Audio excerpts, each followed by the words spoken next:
Uppal స్టేడియంలోని north stand కు తన పేరును తొలగించడంపై అజారుద్దీన్ స్పందించారు. హెచ్సీఏ అబెండ్స్మెన్ జస్టిస్ ఈశ్వరయ్య తీసుకున్న ఈ నిర్ణయం హైకోర్టుకు వెళ్తానని చెబుతున్నారు.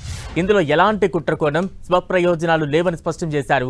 దీనిపై ఎలాంటి కామెంట్ చేయదలుచుకోలేదని, ఆ స్థాయికి దిగజారాలని అనుకోవడం లేదన్నారు. హెచ్సీఏను చూసి క్రికెట్ ప్రపంచం నవ్వుతోందని విమర్శించారు.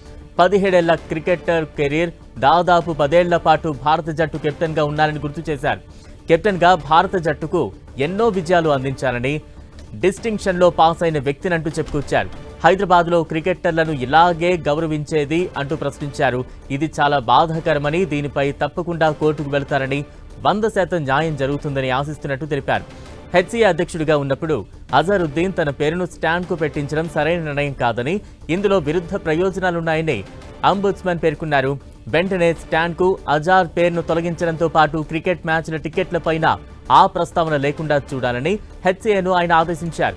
2019లో ఆ స్టాండ్ కు వివిఎస్ లక్ష్మణ్ పేరు ఉండేది. దానిని అజారుద్దీన్ స్టాండ్ గా మార్చారు. ఇప్పుడు ఆ పేరును తొలగించాలని హెచ్సీఏ అంబుడ్స్మన్ ఆదేశించడం, దీనిపై అజారుద్దీన్ హైకోర్టుకు వెళ్తానడం ఆసక్తికరంగా మారింది. హైదరాబాద్ క్రికెట్ అసోసియేషన్ పేరు మరోసారి వార్తల్లో నిలిచింది.